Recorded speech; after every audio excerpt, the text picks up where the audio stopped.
Hello दोस्तों, कैसी चल रही है आप सबकी पढ़ाई? And as I always begin the day every session without fail, if I can start every session without fail, reminding you all that how important it is to read newspaper and how important it is to keep on looking your main syllabus and solving your prelims PYQs of UPSC. Then I am sure, because you are yourself significant enough to get the success in UPSC. So you are looking at main syllabus, reading newspaper without any fail, and solving previous year question papers without any fail. So let's begin our discussion of daily newspaper analysis that we always bring at Tathastu-ICS, brought by me. So let's first of all look at the articles that we are to have focus, and we will look at in detail before we start taking every article in detail manner. Let's just briefly look at the articles that we will see.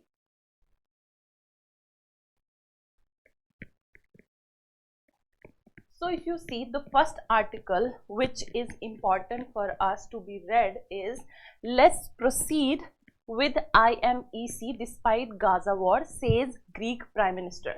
So we have been, from past 2 to 3 days, we have been looking at some articles where India-Greece bilateral relationship is quite in focus because of the visit of the Greece Prime Minister.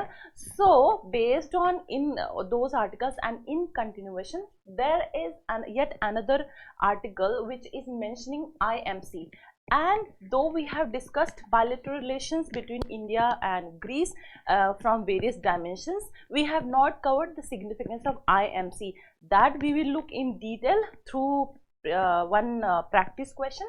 Then another article that we will take in focus is "Government approves 100% FDI in space sector." When you look at this article, what should come to your mind? The first thing, what is the significance? What is 100% FDI? What is FDI? What is 100% FDI? What will be the significance of 100% FDI approval in space sector? What will be the benefits and what are the challenges and some of the way forward? That's how we will look at this article. The third news which you need to raise it: electoral season and restructuring the health system.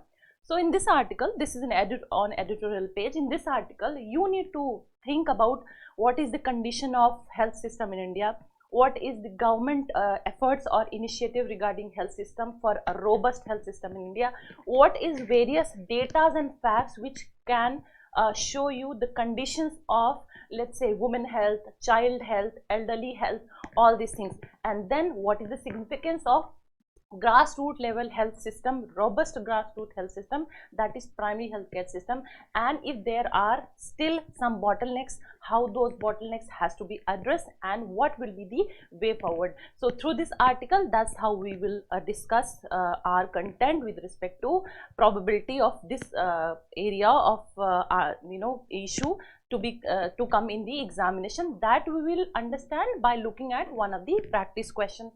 Then fourth and the final article that we will look at is ending discrimination. You see, in previous sessions, in previous daily newspaper analysis, we had dealt one of the important article where Supreme Court in one of his judgment has said that there is gender discrimination at workplace. Women, if they are opting for marriage, if they are opting for childbirth, there are some certain rules which might be discriminatory against women. Those laws has to be scrapped. So in continuation of that article which we have already dealt, we will again look at this this issue. Okay, so let's take up the articles in detail, move to reading the content. So as I said, we will be taking the first article, that is "Let's proceed with IMC despite Gaza war," says Greek Prime Minister. Just one liner. This particular IMC, India Middle East Economic Corridor, this might appear in prelims also, and for mains this is for sure a significant area, a probable area where UPSC can make and ask questions. So with that perspective in mind, you have to deal with this IMC news. All right. So there is nothing much to be taken away from the article. Let's have a look at detailed content about this news and how you can think of the question which might come. Let's look at the question. What is the significance of the recently announced India, Middle East, Europe Economic Corridor for India and the world? Discuss the challenges associated with the successful implementation of this said corridor. Let's say you have to deal with this question in 150 words, 10 marks. How will you deal with the question? First of all, make a mind map. Always give some, like if you have to attempt one question of 150 marker in 7 to 8 minutes, without rushing to start writing the answer, think first of some brainstorming on the particular issue. Read the question carefully, highlight the keywords, and then make a brain map in your brain that how will you proceed. So first of all, how will you be the approach? Let's look at that. In the introductory part, you have to describe what is India, Middle East, Europe Economic Corridor, along with the mentioning the countries involved. So, alright, so IMC mein whatever are the countries you have to remember, and that can be asked in prelims as well. Then in body, the first heading which you need to give is significance of India, Middle East Economic Corridor. You see, the question is about significance only. So in introduction, just give a brief about what is IMC and countries involved. Okay, this is your introduction, and then in main body give this heading and start writing. And then second part, this is the first part of the question. Second part is about the challenges. Then you have to write the second heading about the challenges associated with IMC implementation. So obviously in such kind of questions where there is a challenges involved, you have to mention conclusion, and that should be some forward looking conclusion. That is how you can write. You can have some reference, like can mention in conclusion, you can mention about how IMC can help in promoting India's interest, India's global rise, and as measure to tackling rising Chinese influence. So that is how you have to look at. So in introduction, just simply write about IMC and the countries involved. That you can obviously write on your own. I don't have to mention it. Significance, how you can think of significance with respect to geopolitical significance. First point, in which normalization of relations and stability in the Middle East, this will be one point of the significance for India and the world. And then counter the Chinese influence in the Middle East region, this could be the second significance. And then in the third significance, which you need to understand, is promoting India's strategic interest in the region. So IMC is going to promote India's strategic interest in the region. We will look at the map of IMC and the countries involved. Entire region we'll see. That will give you further clarity on the IMC. And then the fourth significance of IMC is rising India's influence. IMC is also seen as revival of ancient spice route as a counter to China's BRI. So this is the last and the fourth point which you can think of about significance of IMC. Then the first point, you see, when we looked at the significance, we looked at geopolitical significance and some 4, 5 points. Then in second significance, which you have to categorize the significance of IMC in two parts. The first part which you looked at, the significance part,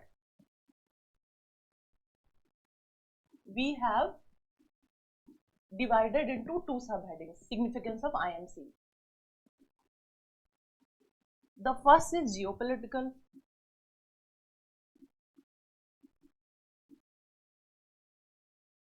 Second is geoeconomic. So geopolitical and geoeconomic are two separate things, and they should be dealt in your answer separately when you write about significance of IMC. So we dealt already geopolitical significance. Let's now look at geoeconomic significance.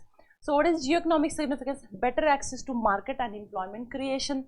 Second, faster movement of goods.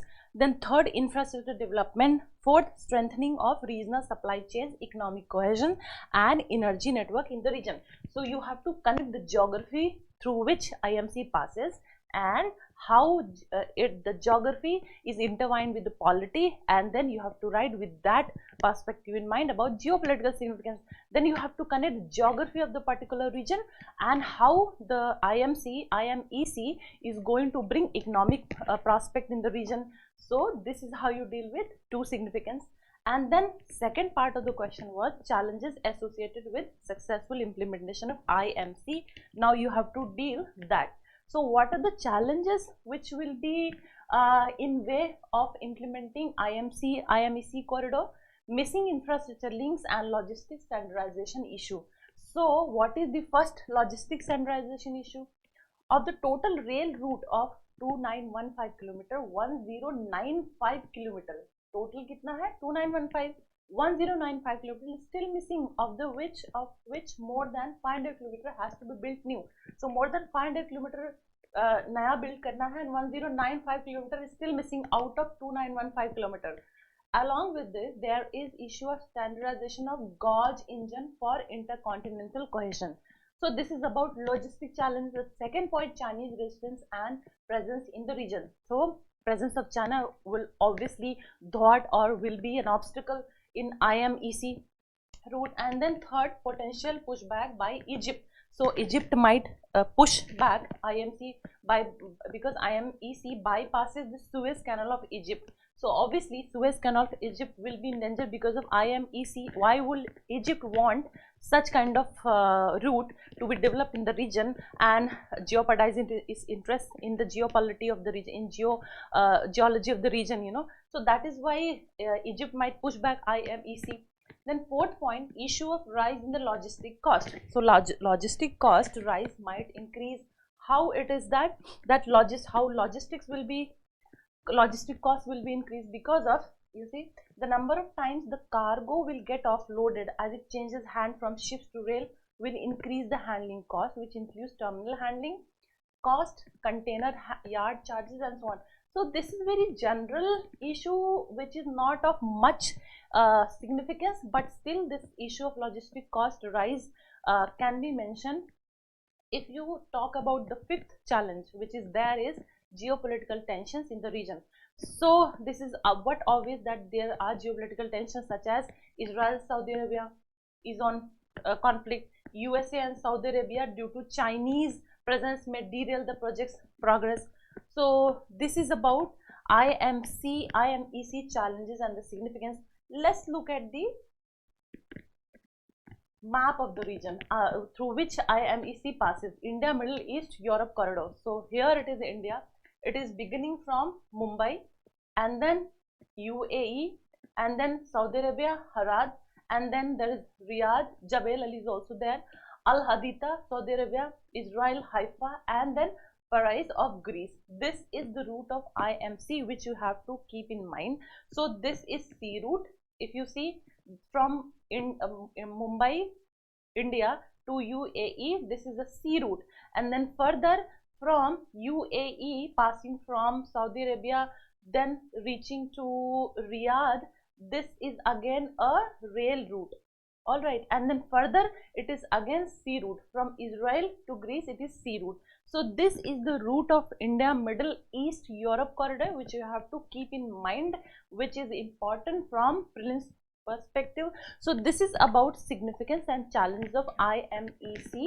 Please go through and again of the entire issue. In news piece there is not much mentioned, but you have to cover IMC in this detailed manner if you want to tackle any kind of question related to IMC and India, Greece bilateral relations. The second article that we need to focus today is government approves 100% FDI in space sector. So what does it mean? How what advantages or benefits will 100% FDI in space sector will bring? So let's look at the article with a detailed deconstructed manner. So what is the context?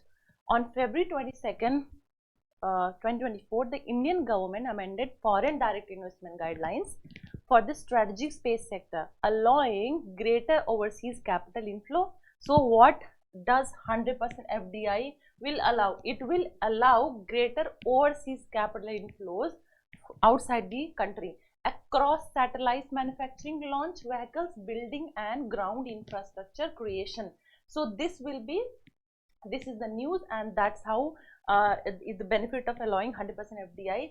So what are the changes which has been brought in FDI policy? The first is that FDI in the manufacturing of components and systems, there is insurance of 100% FDI in the manufacturing of components and systems or subsystems or for the satellites, ground segments and user segments.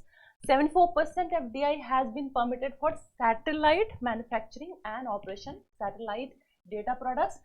So you know, these data you do not need to remember, forget about this data. It's just for a glance I have mentioned. You don't need to remember, just remember there is a 100% FDI in manufacturing of components and systems, that is all. Then the next point which you need to remember, understand is what is the rationale of such liberalization. Why 100% FDI in space sector? What does it bring on the table? So proposed reforms may liberalize the FDI policy provisions in the space sector by prescribing a liberalized entry route and providing clarity for FDI in satellites, launch vehicles and SOS system or subsystem. The creation of space ports for launching and receiving spacecraft and manufacturing of space-related components and systems. The changes intend to introduce. So for you, this line is very much important. What does this changes intend to introduce is cutting-edge technology in India, integrates domestic space players across value chains with global majors and meet national demands in Earth observation, interconnectivity, etc., etc. So what it will bring is that it will bring integration of global, it will help the inflow of global technology, the technology from outside India to flow in India in such sectors, because of which the quality will get integrated and quality will get improved, and it will integrate domestic space players across value chains with global measures and meet the national demand in the country. So this is what is the intention behind allowing 100% FDI in space sector. So this is a little bit detail, and how it is going to benefit is what is the rationale, so what is the projected outcomes. It will give an impetus to Make in India project. We are the present government introduced Make in India program, so it will give a huge boost, huge impetus to Make in India program in space sector. And further, what is the projected outcomes? If you look at the projected outcomes of allowing 100% FDI in the space sector is, industry group ISRO estimates the reforms could quickly grow India 2% global space economy share by attracting substantial foreign investment in riding on immense market potential with recent policies. So there is immense market potential and we will be able to tap in those potentials better. What is the, and then further, the increased private sector participation would help to generate employment. So what it will help? It will help to generate employment. It will help to enable modern technology absorptions and make the sector self-reliant. So these are very minute benefits which India will gain, that is generate employment, enable modern technology absorption and make the sector self-reliant. It is also expected to integrate Indian companies into global value chains. So what is this fifth advantage? It will integrate the Indian companies into global value chain. With this, companies will be able to set up their manufacturing facilities within the country. So it will help boost Make in India program as well, as we already saw. Then directly go to editorial page now, that we have to look. The third article of the day. Go to the editorial page and look at the article Electoral Seasons and Restructuring the Health System. So here what is written is that, you see, electoral seasons is there, so political parties will bring its manifesto. What is manifesto? Manifestos is, all the aspirations, all the promises made and by the government. If it comes to power, it says that it will fulfill, and by that manifesto, what citizens, what the voters looks at is that, which party to vote for, what promises, what objectives and aims put forth by the political parties aligns their interests, and accordingly which party they have to vote. So this is manifesto. So if there is a manifesto, the article here focusing is that the manifesto should largely focus on health sector. And why health sector? Because there are some facts, there are some glaring realities, staring realities on us, which is causing a huge, which actually should push us to think about the poor situation of health in the country and what should be done, what should the government do, what is the way ahead, and what is the present challenges which should be cleared, which should be dealt with to bring better health system in India. So this is what all we will look at. Before we read this question article, just look at this question. That will help you to read the article with all dimensions present which is required for you to tackle this question. Read the question. How can India learn from successful healthcare reform system initiatives in other countries like Thailand and Turkey to address its own healthcare challenges effectively? By this question, you can get the idea that Thailand and Turkey has a very good healthcare system. What we can learn from these countries, even though economic condition of the country Thailand and Turkey is as much as equal to India, but why India do not have robust healthcare system? That is what is the question. That was, and that's what we have to learn from success example of Thailand and Turkey. Let's look at the answer now, which you can take away. See, this article is important for you for paper 1, social issues, that is health is one of the social issues topic in paper 1. You can use this article in essay as well. Very good data has been mentioned in the article that we will look at, which you can take away and you can quote. There are many phrases which has been mentioned in the article that you can take away and you can again quote in your answers. If you are preparing for, let's say, other exams like CAPF, commandant, etc., there is a précis writing. You know, you have to write précis. So if you're habitual of reading newspaper, you will be easily able to handle areas of paper 2 in CAPF like précis writing, essay writing, for and against. There are topics given, you have to write for and against. So look, just diverting from the discussion of newspaper, UPSC every year for civil services releases approximately 700 to 1000 or 1200 vacancies. To this year, this is 1056 vacancy, right? So yes, UPSC civil services should be your first aim, obviously, because the power, the prestige and the identity is much more associated with UPSC civil services. But there are very other good examinations which can give you very good identity and power, prestige as well, where you can have fulfilling life experiences. That is CAPF commandant. So that is why, again, why I said this is that if you look at the syllabus of CAPF commandant, you can see that paper 2 is largely English. All right, you have to write some essay, for and against, and précis writing is there. If you are habitual of reading newspaper, The Hindu, really well, these areas will be a cakewalk for you, and you can easily qualify CAPF commandant, and you should have some alternative examination as well, which you do not have to prepare separately, but you can appear along with your UPSC civil services and you can clear those examination, and there can be yet another feather in the cap. So yes, with that little discussion away from our main topic, let's look at the articles, come back to the article and read. Where is the emphasis point which you need to look at? Directly go to the last line, other countries of similar, look at this line, other countries of similar economic strength achieved significant outcome. Similar meaning economic outcomes means India has equal economic outcomes with other countries. That countries will see achieved significant outcomes within half the time span. Thailand, for example, introduced universal health coverage in 2000, drastically reducing people's financial burden, reduced disease instances, maternal and infant mortality, and consolidated the dominance of public delivery system, particularly for primary and secondary care. Now, first example was whose? Thailand.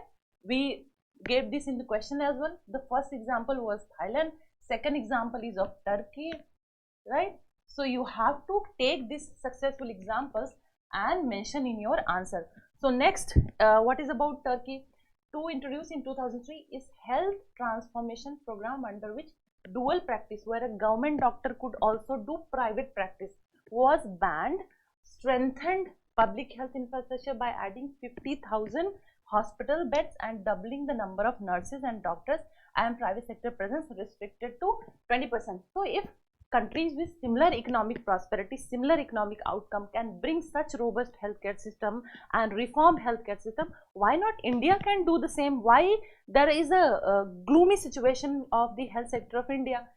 And to prove this, let me show you some of the data, and the data speaks quite poor of the health status of the country. And look at this. If you look at, this is achievements during 2000 to 2020. So in Turkey, IMR, if you look at IMR, what is IMR? Birth per thousand. IMR is per thousand births. So Turkey in 2000 was at 30.9. It reached to 8.9 in 2020, right? Thailand was 18.7. It reached to 7.4. India was at 66. It has still just reached as 27. And similarly, if you look at household expenditure, these are the datas. Expenditure on health, percent of GDP. If you talk about, this is very important, data for you. Please write it down separately and use it in essay. Social issues, paper 1.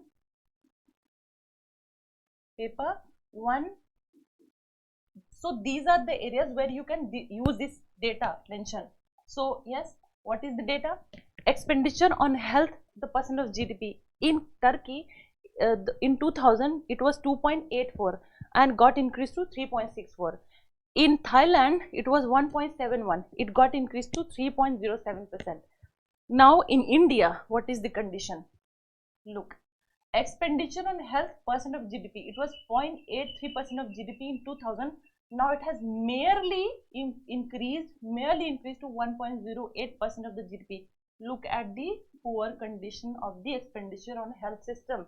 So why not voters should vote the political parties based on such promises and has to be fulfilled? Why not make the governments accountable for achieving such data rather than unnecessary promises? So this is what the manifestos should focus on, the health system. So this is what is the data, and you can take away. Then where were you? Where were we? We were looking at Thailand, right? And the successful examples.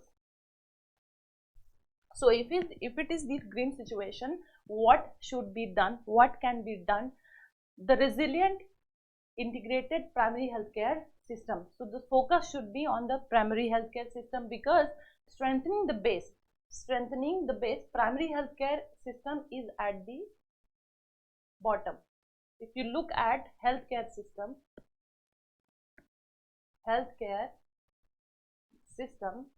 so primary, secondary, primary healthcare system, secondary healthcare system, tertiary healthcare system.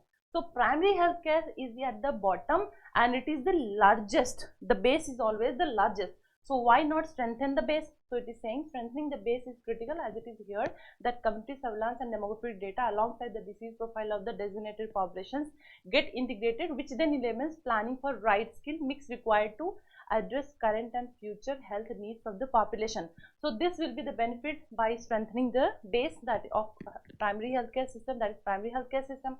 Mapping and accrediting good health facilities enable expanding access points, spelling out the package of the services and making communities aware of their entitlements helps increase accountability. So these are some of the way forward which has been mentioned by the writer. Then the next which you need to take away from here is, look,